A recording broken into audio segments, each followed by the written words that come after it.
sampaikan. Judulnya apa? Faith atau iman. Ya kan? Iman adalah dasar dari segala sesuatu yang kita harapkan dan bukti dari segala sesuatu yang tidak kita lihat. Ibrani 11 ayat 1. Ya.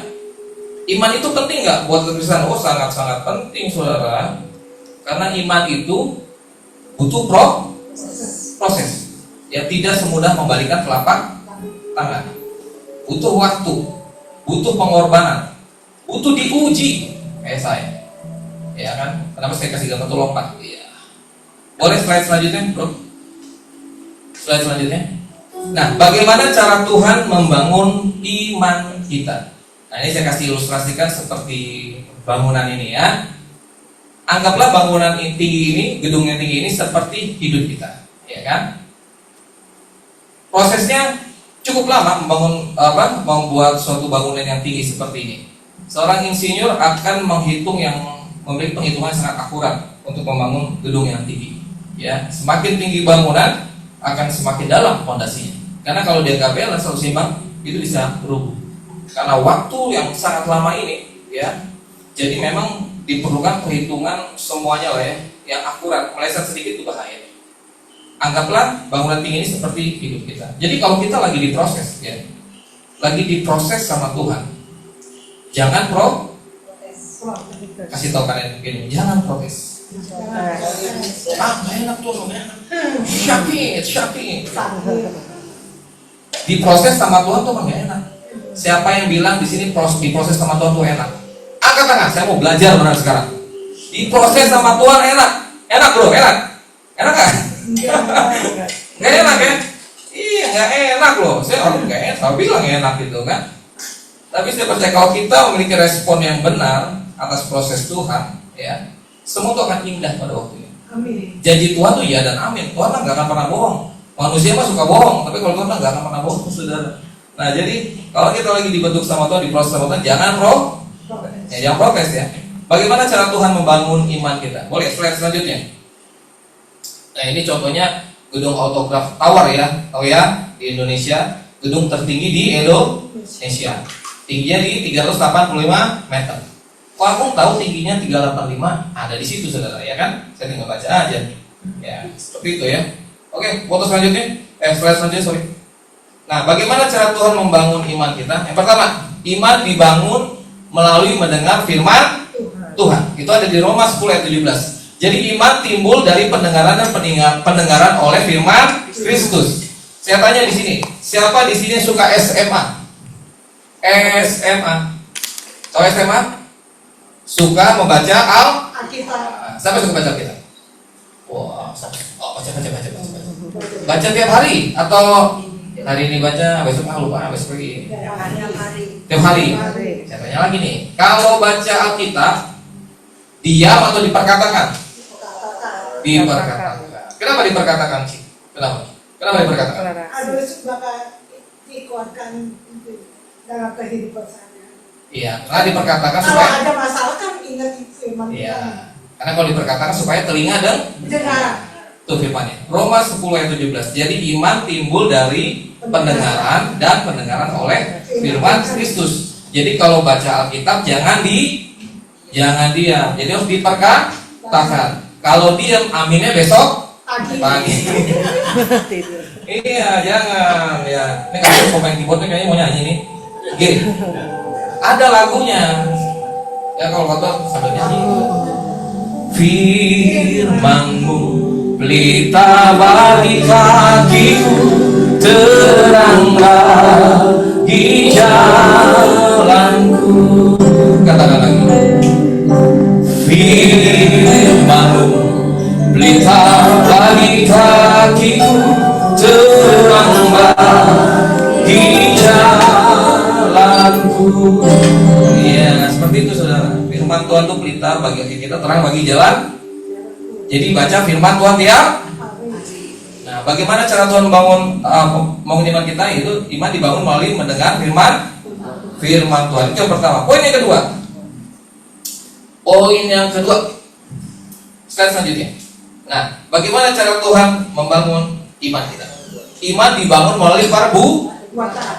Yakobus 2 ayat 26. Sebab seperti tubuh tanpa roh adalah mati, demikian juga iman tanpa perbuatan adalah mati. Jadi ada bagian Tuhan, ada bagian kita, ya. Harus bekerja sama. Iman itu aktif, saudara, ya. Iman itu tidak jadi aktif. Ada bagian kita kerjakan. Contoh kalau saya apa? Ya saya mau dirawat ke rumah sakit waktu itu kan, ya kan? Mau dirawat ke rumah sakit, masalah terbiayanya atau gimana? Nah, itu mah ada urusan Tuhan nih, bukan urusan saya juga nggak tahu gitu kan. Dan saya percaya kalau saya boleh ada sampai sekarang sekali semua karena anugerah Tuhan Yesus. Gitu. Bayangin saudara, namanya kanker, itu kanker kan? Kantong kering, ya kan? Pengobatan kanker itu nggak murah, ya kan? Memang bisa kanker beli obat di warung nggak bisa ya, bukan ya? Nggak bisa kan? Iya, nggak bisa loh. Obatnya obat kemo itu mahal sekali, itu jutaan harganya saudara. Saya itu tidak punya asuransi swasta, asuransi swasta nggak punya. Saya tuh hanya punya BPJS. Siapa sini yang punya BPJS? Saya petugas BPJS nih, bukan nggak? Nanya doang. Nanya aja. Punya semua BPJS ya? Nah kalau punya BPJS, tahu dong kepanjangannya BPJS apa? Apa BPJS?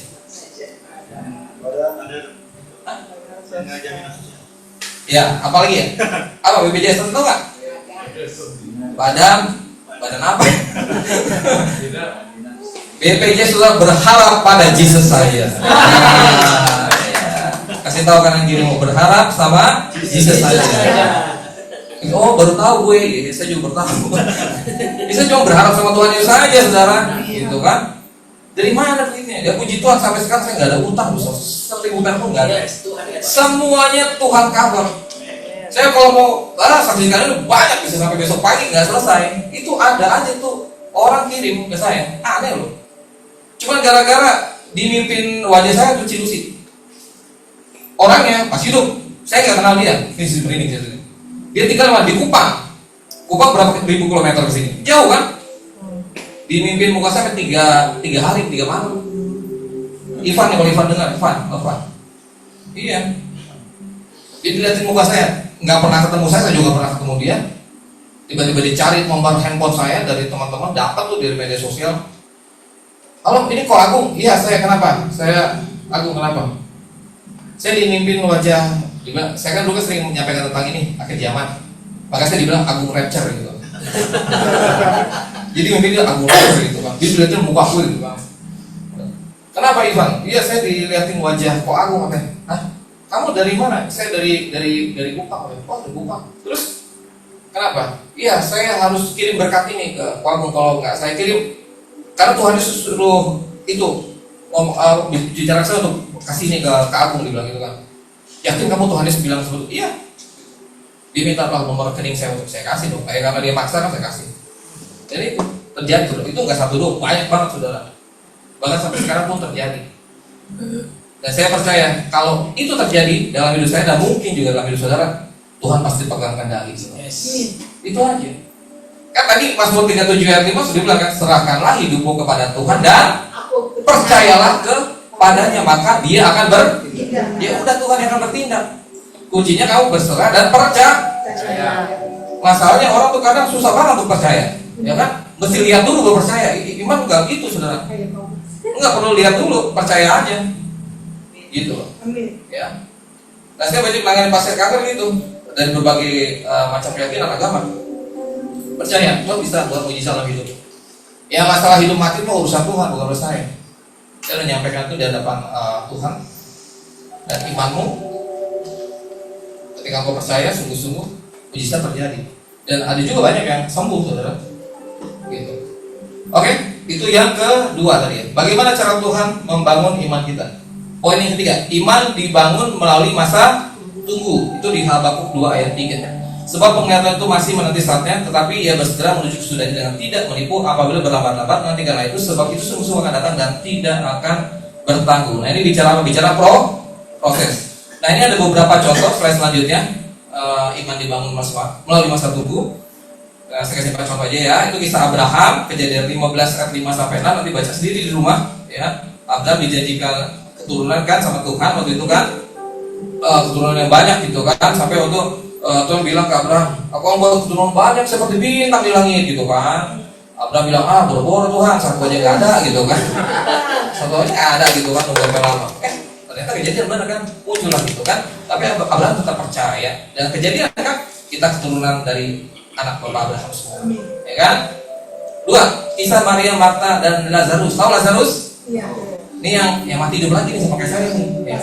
Saya manggilnya Om Lazarus. Ada yang iseng waktu itu main saya. Kagum, waktu dibawa ke langit sama Tuhan ketemu Lazarus nggak? Nggak, saya nggak ketemu Om Lazarus. Kalau saya ketemu Om Lazarus, saya tanya, Om sakit apa Om gitu kan? Nggak ketemu sih sama dia gitu kan? Maria dan Marta. Ini adik kakak ini kan. Dan jadi waktu itu Tuhan Yesus kan disuruh datang sama si Maria kan. Tuhan yang kau kasih sakit, maksud Lazarus. Terus Tuhan Yesus bilang gini, nanti aja deh, 2 hari lagi aku berangkat gitu kan. Ini pakai bahasa saya ya. Nanti 2 hari lagi saya berangkat gitu kan. Jadi intinya gini, Tuhan tuh mau mengajarkan kepada Maria sama Marta untuk benar-benar percaya akan kuasa Tuhan. Bahkan Tuhan Yesus bilang gini, ya di Yohanes 11 ayat 1-4 bilang gini, penyakit ini tidak akan membawa kematian, tapi akan mendatangkan kemuliaan Tuhan. Gitu kan? Ada tuh ayatnya di situ. Itu sama seperti yang saya alami saudara waktu itu. Saya udah dibawa ke rumah orang tua saya di Bekasi waktu itu kan. Ada hamba Tuhan nggak dikenal saudara, dari timur jauh, ya kan? Di depan pintu dia nunjuk ke saya. Penyakit ini tidak akan membawa kematian, tapi akan mendatangkan kemuliaan Tuhan. Waduh, saya nggak ngerti maksudnya apa gitu kan. Ya saat itu saya nggak ngerti, tapi sekarang saya udah ngerti. Oh ini toh maksud Tuhan. Supaya apa? Nama Tuhan Yesus dimuliakan dan ditinggikan melalui kesaksian hidup yang saya alami bersama dengan Dia. Bahwa Tuhan Yesus kita sembah, Dia Allah kita hidup, bukan Allah kita yang mati. Amin. Nah, contoh yang ketiga apa gitu? Kisah Bartimeus yang buta. Kita baca sendiri ya. Sembuh ya, terus barusan yang bisa terlihat kan. Kisah perempuan 12 tahun pendarahan, Lukas 8:43 sampai 48. Bayangin perempuan pendarahan 12 tahun tuh pasti lemes bukan main sudah. Darah keluar terus gitu kan. Dan pada saat itu kalau saudara baca ya, perempuannya sangat berjuang loh ingin mendekati Tuhan Yesus gitu kan. Karena tahu perempuannya ini dia bisa nyembuhin gue gitu, dia bisa nyembuhin saya gitu kan. Bayangin itu perempuan ketika mau mendekati Tuhan. Ini kan banyak orang tuh, cuma kerumunan orang kan. Keinjak kan di perempuan? Atau mau praktek di sini sekarang? Keinjak lah pastilah, nggak mungkin nggak keinjak. Pertanyaannya, yang jadi pertanyaannya, kan banyak tuh orang di sekeliling Tuhan Yesus kan. Pasti kan pegang-pegang Tuhan Yesus dong. Pok ini kan. Ada yang sakit nggak di situ? Banyak. Pertanyaannya, sembuh kan sakitnya? Belum tentu. Mungkin ada sembuh, ada juga enggak gitu kan. Nah yang Tuhan mau kita mendatangi Tuhan itu dengan iman yang benar. Bukan hanya minta kesembuhannya. Salah nggak sih kita minta mujizat kesembuhan? Salah nggak sih? Enggak ya, boleh ya. Minta berkat sama Tuhan, boleh nggak sih? Boleh. Tapi bukan hanya itu, bukan hanya sampai selevel itu. Yang Tuhan mau tuh lebih lagi. Bukan hanya bicara hubungan, tapi apa? Kekristenan tertinggi adalah mengenal dan mengalami Kristus secara utuh dan penuh. Itu sudah. Nah perempuan ini begitu. Jadi kan nggak bisa jamah Tuhan Yesus gitu ya. Asal ku jamah saja ujung jubah-jubahnya, pasti akan sembuh. Sembuh. Sampai waktu pas di ujung jubahnya dipegang gitu, Tuhan bilang seperti ada kuasa yang mengalir dari tubuhku. Siapa yang pegang saya? Murid-muridnya bilang, Guru, tadi banyak yang sentuh engkau. Enggak, ini berbeda. Akhirnya ini perempuan ini ketemu dan sembuh dia saudara. Yang Tuhan mau itu tadi saudara. Alami dia, kenal dia secara pribadi. Itu paling penting. Itu esensi kekristenan saudara. Relationship hubungan, bukan sekedar agama loh. Karena agama tidak pernah menyelamatkan. Dan Tuhan Yesus datang ke dunia tidak pernah bawa agama Kristen. Saya belum lama podcast kalau itu kan. Siapa bilang Tuhan Yesus datang ke bumi ini membawa agama Kristen? Enggak ada saudara. Tuhan Yesus datang ke muka bumi ini membawa keselamatan. Ya, keselamatan melalui Dia. Nggak ada yang lain. Next, bagaimana cara Tuhan membangun iman kita? Iman kita dibangun melalui pencobaan. Itu di kisah Ayub yang nanti bahas sendiri, Ayub 1, 7, 12, 2, 9, 10, Ayub 42 ayat 5. Bayangin loh. Ayub tadinya baik-baik aja kondisinya, tiba-tiba langsung dia terkena sakit tuh, gatal-gatal gitu kan. Dia punya usaha habis semuanya, ya kan? Keluarganya, anaknya mati semuanya, ya kan? Tiba-tiba itu terjadi sama Ayub. Jadi kalau di ayat situ dibilang, ini ceritanya waktu itu Tuhan bertemu dengan setan gitu kan, iblis. Ditanya, dari mana kamu? Biasa, habis keliling dunia gitu kan. Coba kamu lihat hambaku Ayub gitu, kata Tuhan kan. Jelas dari Tuhan kau pagari dengan pagar perlindunganmu itu kata Tuhan Yesus bilang gitu kan. Ya udah, saya cabut pagar perlindungan saya, tapi kamu jangan pusing nyawanya. Habis semua Ayub. Saat itu Ayub diuji, ya, melalui apa yang dia alami. Ya, saya percaya dia nggak sendiri, walaupun di tengah kesakitannya Tuhan pegang kendali atas kehidupan. Dan ketika dia tidak pernah memperkatakan yang salah di hadapan Tuhan, Tuhan bela dia, gitu kan. Sampai waktu istrinya bilang gini kan, udah mati aja lu, kutukin aja Tuhan lu, ayatnya.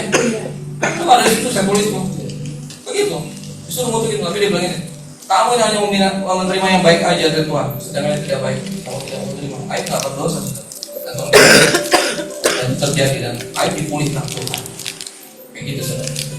Next, yang terakhir, wah kayak senang yang terakhir nih. Bagaimana cara Tuhan membangun iman kita? Poin yang kelima, iman dibangun melalui pertolongan Tuhan. Itu di 2 Korintus 1 ayat 10. Dari kematian yang begitu ngeri, Ia telah dan akan menyelamatkan kami, kepadanya kami menaruh harapan kami bahwa Ia akan menyelamatkan kami. Percayalah saudara, Tuhan yang kita sembah Dia Alfa dan Omega, yang awal dan yang akhir. Dan yang akhir. Ya, apa yang sudah Tuhan firmankan dalam firman itu ya dan amin terjadi.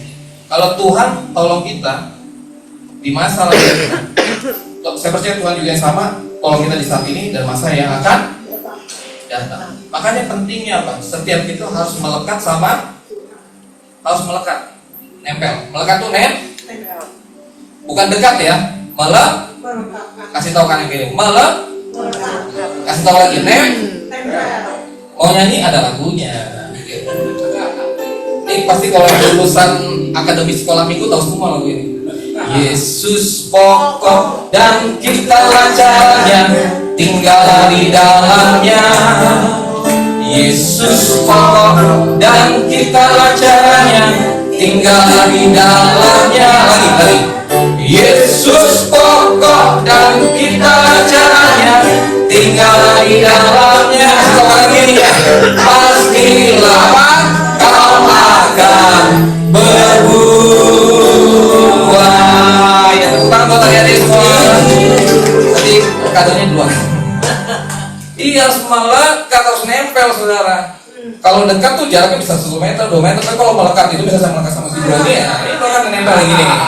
Itu melekat begitu, ya kan? Nih, gambarnya gini saudara. Yesus itu kan pokok. Saya caranya kan. Yesus itu sumbernya. Dia bersih kan? Ada nggak ceritanya Tuhan Yesus kena kanker? Nggak ada. Mau cari dalam kitab nggak ada. Tuhan Yesus tidak kena kanker. Tapi kenapa caranya saya mau kena kanker? Kenapa? Berarti kotor kan? Ketika saya tetap melekat, nempel sama dia di pokoknya harus bersih nih. Pokoknya sumbernya bersih. Ketika saya tetap menempel sama dia, aliran yang bersih itu akan membersihkan yang kotor. Tapi syarat harus Tuhan Yesus tidak ada kanker, saya kena kanker. Ketika saya kena kanker, Tuhan Yesus karena tidak ada kanker, sembuh nggak kanker saya? Sembuh. Karena syarat harus tetap nempel. Jadi responmu harus benar. Kasih tahu kanan kirimu, responmu harus benar. Jadi apapun yang kau alami saat ini, itu semua ada maksud rencana Tuhan. Di sini saya mau tanya, siapa yang mau menerima mujizat yang besar dari Tuhan? Amin. Angkat tangan semua. Mau ya? Om kata mau? Mau menerima mujizat besar dari Tuhan? Kalau mau terima mujizat besar dari Tuhan, siap terima masalah yang besar. Kasih tahu kanan kirimu. Kamu nggak? Iya dong, nggak bisa dong masa mau mujizatnya aja prosesnya lama. Nih saya percaya saudara, setiap kita ini semua disayang loh sama Tuhan Yesus. Beneran. Ini boleh dibisikin mana? Suruh ngomong, setiap kita ini disayang sama Tuhan Yesus. Pertanyaannya, saudara sayang nggak sama Tuhan Yesus? Ya. Berapa banyak yang sayang sama Tuhan Yesus? Angkat tangan tinggi-tinggi. Semua sayang ya. Nanti dulu jangan turun tangan. Jadi semua sayang sama Tuhan Yesus. Ya. Ciusi udah datang. Ciusi sayang sama Tuhan Yesus? sayang. Sayang ya, kita semua disayang sama Tuhan Yesus. Jadi semua kita disayang sama Tuhan Yesus dan saudara semua sayang sama Tuhan Yesus. Tadi angkat tangan semua kan? Iya. Nah, kalau sayang sama Tuhan Yesus, mau nggak ketemu sama Tuhan Yesus? Mau. Ayo angkat tangan yang mau. Siapa yang mau? Tenang aja, saya punya kenalan orang dalam, saudara. Apa namanya? Kita angkat tangan aja. Angkat tangan, gak angkat tangan pokoknya kena. Mau ya ketemu sama Tuhan Yesus, benar ya? Jadi kalau saudara mau ketemu sama Tuhan Yesus, tahu nggak? Saya dikasih hikmat gini. Tahu nggak ruang ICU apa? Hurufnya I C U. Kalau kita kayak pelan-pelan apa? I C U. Saya berjumpa dengan engkau, saya berjumpa dengan Tuhan. Jadi saudara kalau mau ketemu Tuhan Yesus masuk ruang ICU. Bercanda ya, bercanda. Nggak harus gitu juga ya, nggak harus gitu. Itu saya aja, harus saya aja. Saudara jangan lah ya. Nah, jadi tetaplah kita selalu melekat sama Tuhan ya. Jangan takut saudara untuk menghadapi khusus di tahun 2026 ini. Ya mungkin kalau saudara dengar banyak berita di luar sana geopolitik ya, dunia udah makin bergejolak ya. Saudara menyadari nggak kalau Tuhan Yesus sebentar lagi mau datang? Nggak lama lagi loh saudara, udah di depan pintu nih. Saya kadang kalau saya bawa firman ini jadi bawa ke situ lagi saudara. Ini 2026 ini memang masa yang unik dan ini memang nih anak-anak Tuhan lagi dipersiapkan nih untuk menghadapi momen ini gitu loh. Karena ketika Tuhan Yesus akan datang kembali, itu kan perlu diuji saudara. Apakah engkau tetap melekat sama aku, Tuhan, atau tidak?